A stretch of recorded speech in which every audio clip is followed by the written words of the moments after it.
Is it worth upgrading from the BMW R 1250 GS Adventure to the BMW R 1300 GS Adventure? We went on a tour and here's the answer.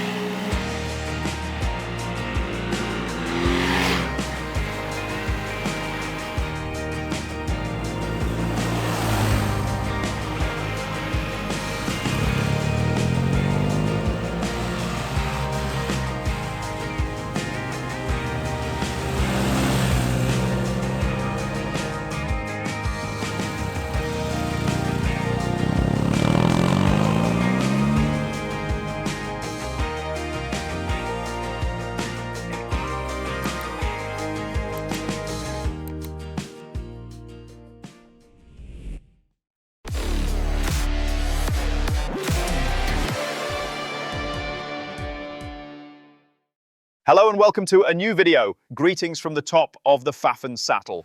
As someone from Eastern Austria, it's obviously a very familiar place to me and probably to many of you as well. But Frankie, over the last 2 days, I finally had the opportunity to show you a little bit of our beautiful Eastern Austrian Alpine foothills region for the first time. We rode some of the classics. Of course, I had to show him Kalte Kukel, the Ochsattel, do a bit of spirited riding. And around all of that, we put together a varied tour to really test these versatile, mighty adventure bikes. I'd say we'll compare them based on 5 different pillars. Everyday riding, long distance touring, riding dynamics, and off-road, of course. I mean, we've fitted TKC 80 tires here. And finally, another important topic, economics and running costs. Let's start with everyday riding. These might not be motorcycles you immediately associate with daily use, but if you buy a motorcycle, you'll probably ride it to work sometimes, go shopping or ride around town. So Gregor, I'll hand it straight over to you. What stood out most to you while we were riding both bikes around the city? As you said, they're obviously not ideal city bikes simply because of their dimensions. The 1300 GS Adventure is an absolute battleship. Seriously, look at it from the front. It's about as wide as some motorcycles are long. You could probably park a Honda Monkey sideways across the front and still not lose anything. But as always, once the mass is moving, once the bike starts rolling, that feeling disappears surprisingly well. And hardly any motorcycle does that better than a BMW GS because the Boxer engine keeps the center of gravity nice and low. If you ignore the intimidating looks, I honestly don't find it intimidating to ride at all. It works very well. The Boxer responds smoothly at low revs. BMW has basically perfected engine refinement. The clutches are easy to modulate, and the components are built to such a high level that you can comfortably roll over a manhole cover or squeeze your way through lines of cars. Of course, the size still imposes certain limitations, but we also notice some differences between the 1250 and 1300. I think the biggest difference that can make the 1250 slightly intimidating is for shorter riders.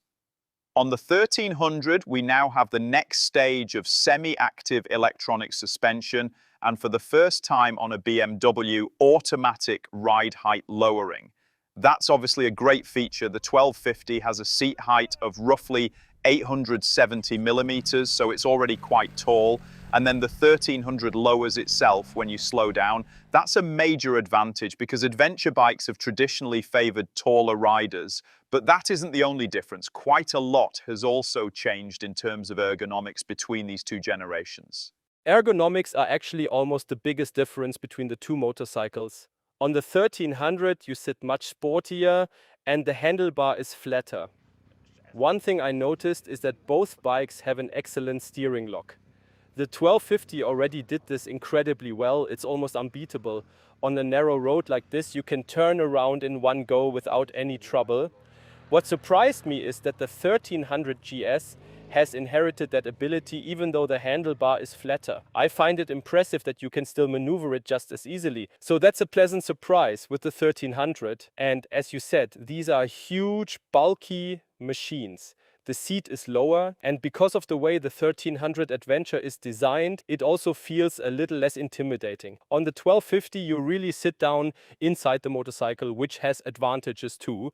On the 1300, you sit more on top of the motorcycle. Because of that, it almost stops feeling so bulky once you're riding, and that's definitely an advantage for riders who might feel a little unsure. The 1300 GS Adventure is simply less intimidating to ride. That's a positive. Exactly. You feel like you're in a better position. You can also see more clearly where the car in front of you starts because you're looking more over the motorcycle instead of sitting further back with this huge front end rising up in front of you. Another difference I noticed is between the engines. This was widely discussed when the 1300 came out. The 1300 Boxer engine has been tuned much more toward dynamics, rev happiness, you could even say sportiness. That said, and this applies to this chapter and all the ones that follow, it's still an extremely versatile engine, but it is more dynamic. Especially at low speeds, it lacks a little of the effortless composure that the 1250 engine has at the very lowest revs. The 1250 also feels slightly more analog at the throttle. The clutch is a little lighter to pull as well. I think the result is that especially if you haven't ridden many modern motorcycles, you may intuitively feel more comfortable on the 1250 when balancing throttle and clutch. On the 1300, for example, there's a tiny amount of dead travel, even though you already feel resistance at the throttle. Only after that does the engine speed begin to rise. It makes the throttle feel slightly digital. It's really only a nuance, and after 3 days on the motorcycle, you probably wouldn't even think about it anymore. But you do notice it. There's one less pleasant point we haven't mentioned yet, and that's the brakes. There's another generational technology difference here. The 1250 GS Adventure still has a partially integrated braking system. When you operate the front brake, the rear brake is also applied to optimize braking performance, but the rear brake remains independent, meaning that if you use the rear brake, you only brake the rear wheel. The 1300 GS Adventure has a fully integrated braking system. That means when I press the rear brake, the front brake is also activated. At least for me, that makes tight turning maneuvers more difficult on the 1300. And this isn't limited to the Adventure, it also applies to the regular GS. I find it harder to modulate the rear brake because the front brake is introduced relatively early as well. And when I'm making a very tight, slow turn, that's exactly what I don't want because it can make the front wheel want to tuck inward. Sometimes conventional really is better, at least for my taste and for what my right foot is used to. The upper and more distant end of the handlebar is really far away. On the 1300, with its lower, more forward-oriented ergonomics and geometry, that's less of a problem. So there are pros and cons. They're very close, but because of the partially integrated braking system and I'd say the overall engine refinement and controllability of the 1250, we've decided that the R1250 GS Adventure wins the everyday riding category. The next category, and almost the signature discipline for these huge adventure bikes with 30-litre tanks, is obviously long-distance riding. You can easily ride more than 400 kilometers, probably comfortably more than 500 kilometers on either bike. Fuel consumption hasn't changed much between the generations either, around 4.75 to 4.8 litres, so practically the same. The first thing I want to mention is wind protection. I'm 1.85 metres tall, and the wind protection is actually better on the 1250.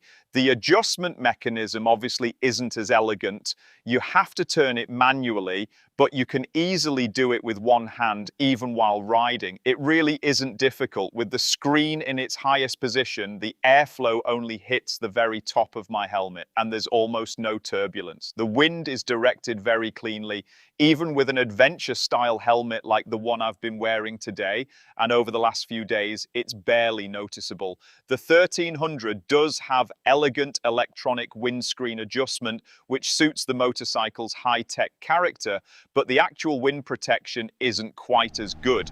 The airflow hits me slightly lower on the helmet, and more importantly, there's more turbulent noise. Of course, this is complaining at an extremely high level because your lower body is completely protected by the broad tank. The same applies to the 1250. Both bikes offer excellent protection, but it has to be said the older bike actually has slightly better wind protection. I have to say I really like the windscreen adjustment, especially because you have dedicated buttons. You can just use your thumb quickly, and I actually adjust it quite often, particularly now when it's warmer. I might want the protection but then get too hot, so I lower the screen to cool down and raise it again afterwards. I think that's really well solved, and in terms of comfort, there isn't really a disadvantage. I can already hear people in the comments saying more electronics means more problems. Fair enough. but purely in terms of long-distance comfort, it's a cool feature. And electronics, you already mentioned it, the 1300 GS Adventure is state-of-the-art and packed with technology. We're talking radar systems, adaptive cruise control, blind spot monitoring. All of that is included or available. I have to admit, I'm a little conflicted, especially with the cruise control. We talked about dedicated buttons. The adaptive cruise control is installed and you can switch it off, but to do that you have to stop, go into the menu, switch the system off or on, and only then continue riding. So when you start a trip or start your day, you basically have to decide whether you want adaptive cruise control or not. And of course the motorcycle starts braking at quite a long distance when there's a car in front of you. You know how it is when you're riding a motorcycle. You're in the overtaking lane, someone slow is in front of you and you want them to move over. Then the cruise control starts braking for you. If you're riding in really heavy or stop and go traffic, it's a brilliant feature. It's relaxing and requires less concentration. But as soon as you start riding a bit faster, it becomes slightly annoying. Maybe Frankie and I are simply still too young and impatient to accept the relaxed pace of our fellow road users. We want to signal to them, hey, I'm faster than you, move over. And even the shortest selectable following distance is still relatively long. But in a situation like a long construction zone with only one lane, you set a speed on the 1300 and don't have to think about it anymore. The motorcycle simply rolls along and adapts automatically. It makes the construction zone a little less tiring. I'd also like to talk about seat comfort. Both bikes have fairly wide seats. Both are very comfort-oriented and quite soft. At first, you think the 1250 feels more comfortable because it has this pronounced seat pocket that you really sit down into. You don't necessarily notice it visually from the outside. Initially, that feels more comfortable, but over longer periods, it's so soft that your backside can start going numb. The 1300 is very similar, but I'd say the seat is slightly firmer and there's also a little more room toward the rear so you can move backward and forward instead of being locked into that seat pocket. For real iron butt style days where you might want to ride 500 kilometers of motorway without stopping and the fuel range actually allows that, I think I'd rather sit on the 1300 GS Adventure.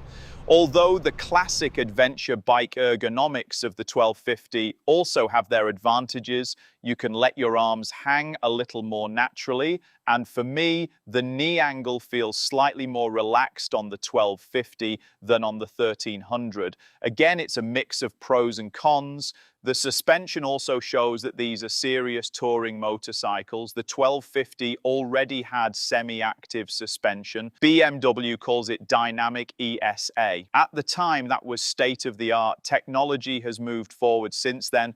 On the newer system, damping can be adjusted even more dynamically in real time. The overall quality and capability of the suspension on the 1300 is higher. But if we're talking purely about long distance riding and comfort, the 1250 has nothing to be ashamed of because it feels even more like a luxury sedan. You get more of that gentle floating sensation where the suspension simply absorbs every bump.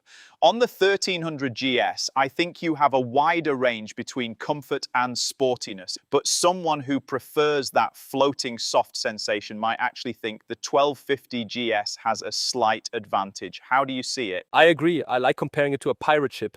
To me, that's basically the character of the GS. And in that respect, the 1300 really is a major revolution.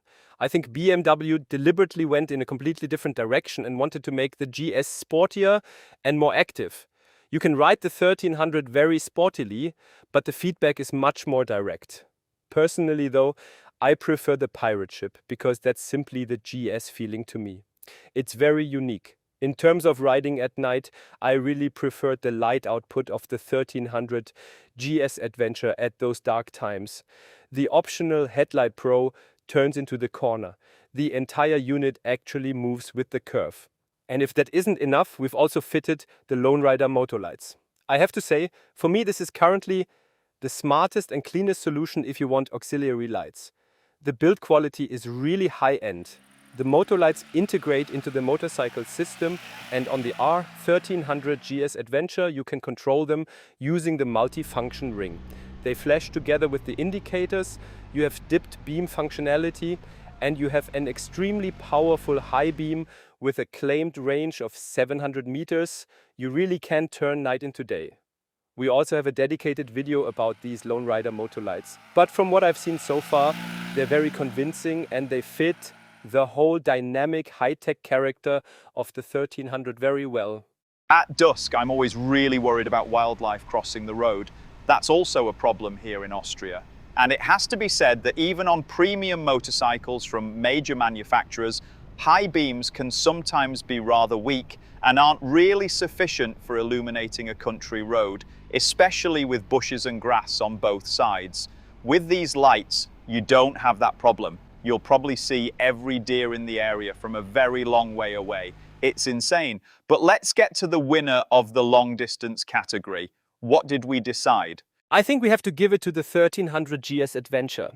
The technology is there, it makes long distance riding easier, it's comfortable and the ergonomics work well. Do you agree? I agree. Again, there isn't much between it and the 1250, but there are a few technological features that give the 1300 some extra points. Now let's talk about riding fun and dynamics, because ultimately you buy a motorcycle to enjoy yourself.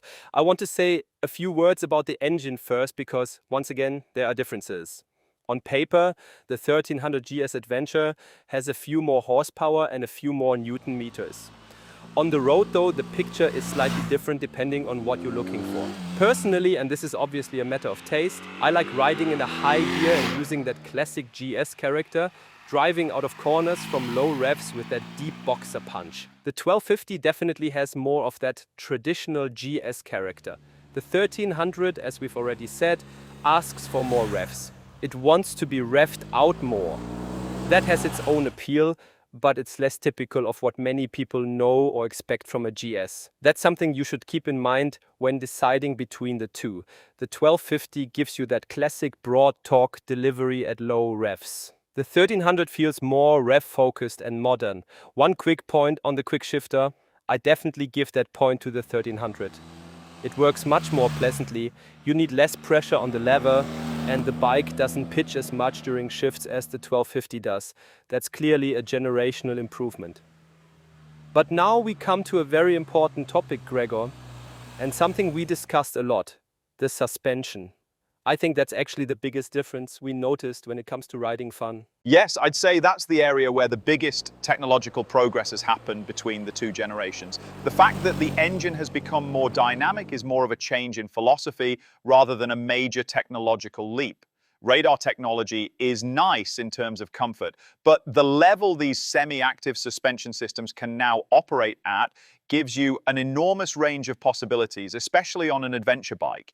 You're no longer forced to choose between either comfortable suspension or a firmer setup for sporty riding.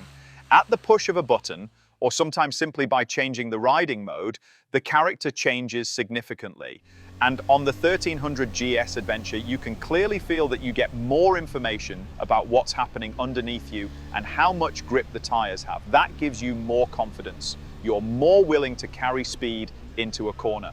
The second generation TKC80 is also a tire that communicates the limit very progressively and very early. Combine that with suspension that transmits plenty of feedback and the more forward-oriented ergonomics, and you get a much more dynamic riding experience through corners.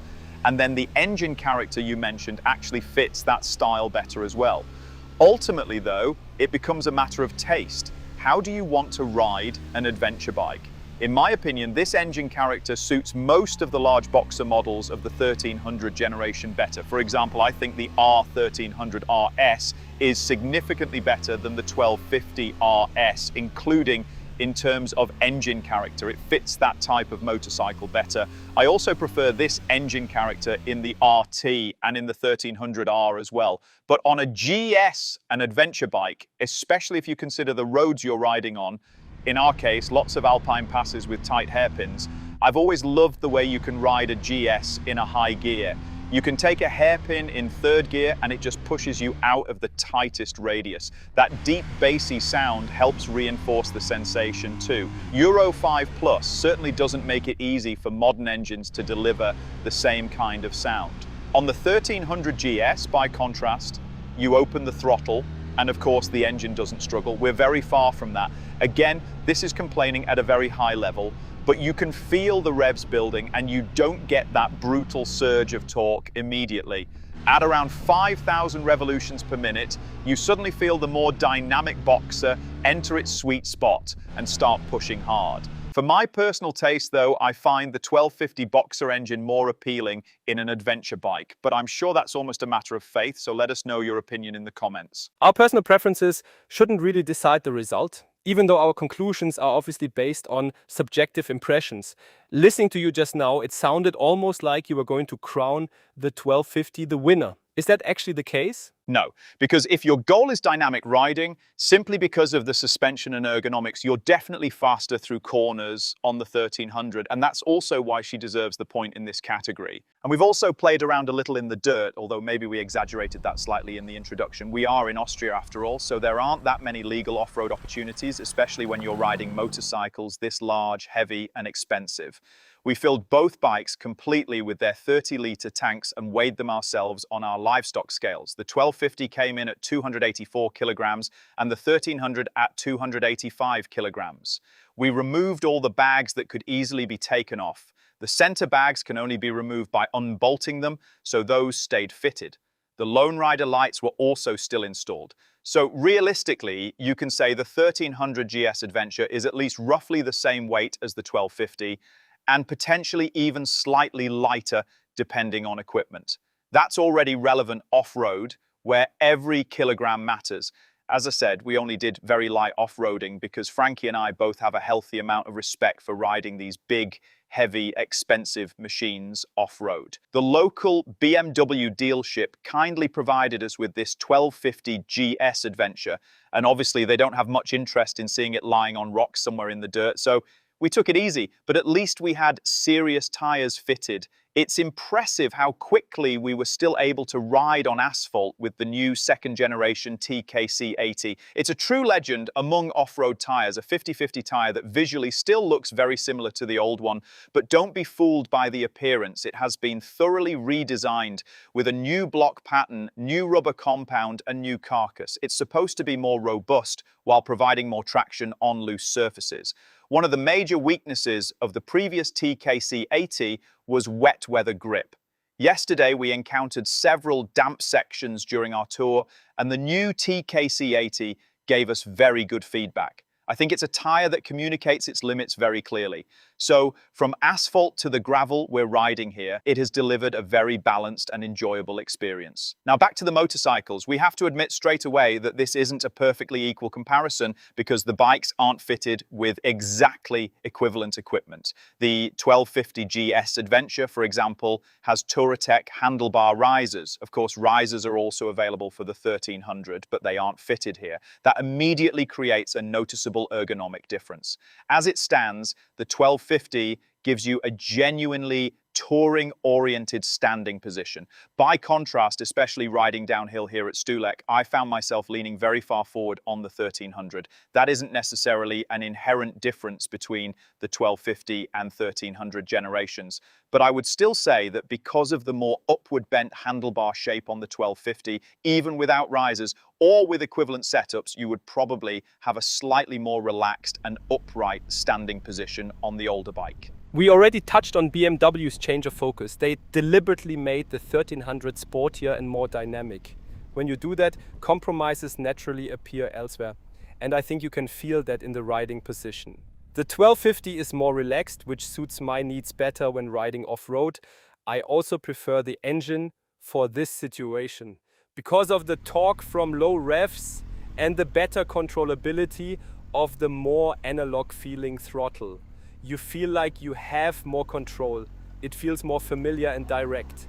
And especially in very technical situations, the low-end torque really helps. You can just chug along in second gear, and that's enjoyable.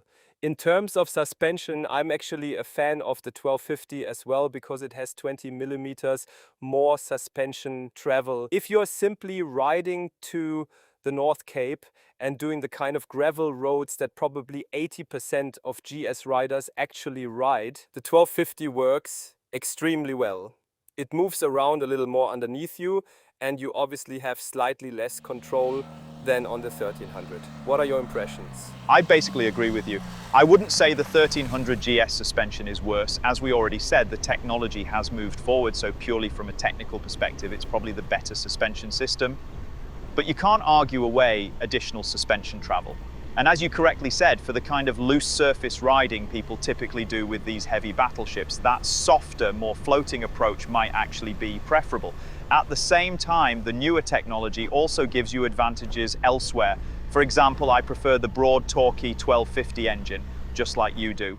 But BMW's hill start control, the hill start assistance system, is something the 1250 already had. Yet on this bike, it feels more abrupt and not quite as finely controlled as on the 1300. That's another area where you notice the technological progression. So once again, it's extremely close, but we still have to name a winner, and that is... Our vote goes to the 1250 here again.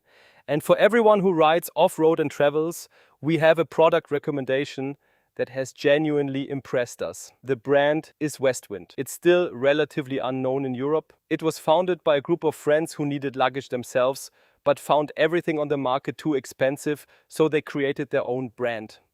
That also means the pricing is relatively attractive. We have the heavy cavalry system here, 35 liters on the left and 40 liters on the right. The best part is that these are among the first soft panniers designed explicitly for the R 1300 GS Adventure. They attach directly to the original mounting points. As you can see, this is the original BMW GS luggage rack. That's how easy it is. If you need even more luggage than this, I'd recommend taking a car. But if you still want to travel by motorcycle, you can easily attach additional bags here as well. It's a cool setup and we can definitely recommend it. We've now reached the summit. So now we'll briefly discuss our final category, economics and ownership costs. The GS Adventure is one of the most expensive motorcycles out there. I'll start with something that's very well documented, the used market for the 1250. There's a solid amount of data available. We know the motorcycle retains its value very well, with an average depreciation of around 7% per year. You basically know what you're getting into. The used market already exists and gives you a certain degree of security.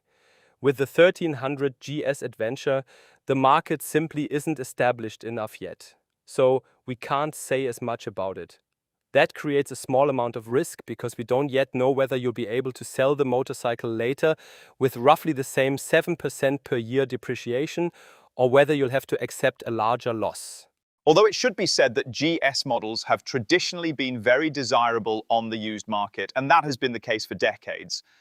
I don't think the 1300 is suddenly going to change that. But yes, there is still a small degree of uncertainty. And if you compare the purchase prices, you have to pay a significant premium for the 1300 GS Adventure. On the other hand, you also get more technology. We've already listed everything today: radar systems, the next generation of semi-active suspension, and so on. That technology costs money.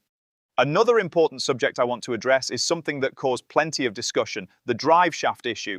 Both motorcycles use shaft drive. But up to and including the 1250 generation, there was effectively a lifetime coverage arrangement for the drive shaft. The shaft was replaced at 60,000 kilometers, but the rider didn't have to pay for it. For the first time, with the 1300 model range, BMW started charging for that replacement, which is now scheduled at 80,000 kilometers.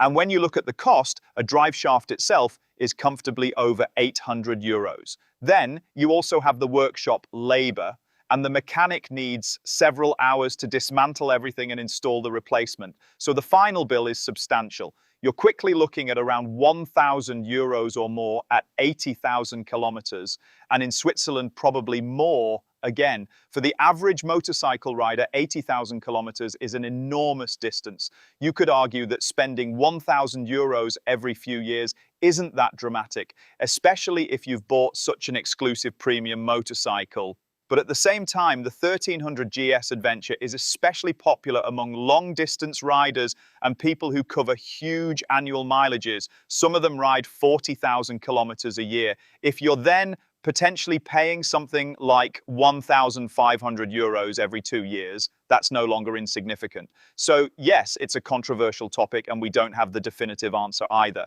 But having the drive shaft replacement covered on the 1250 is definitely a nice advantage. Insurance, taxes, and fuel consumption, as we already said, are pretty much the same for both bikes. So in the end, the decision probably comes down to what you personally prefer. But to finish this properly, our score currently stands at 2-2.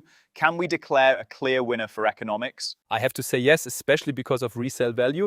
If you sell the motorcycle again at 50,000 or 60,000 kilometers and the buyer knows that a drive shaft replacement is coming up at 80,000, that's definitely an argument.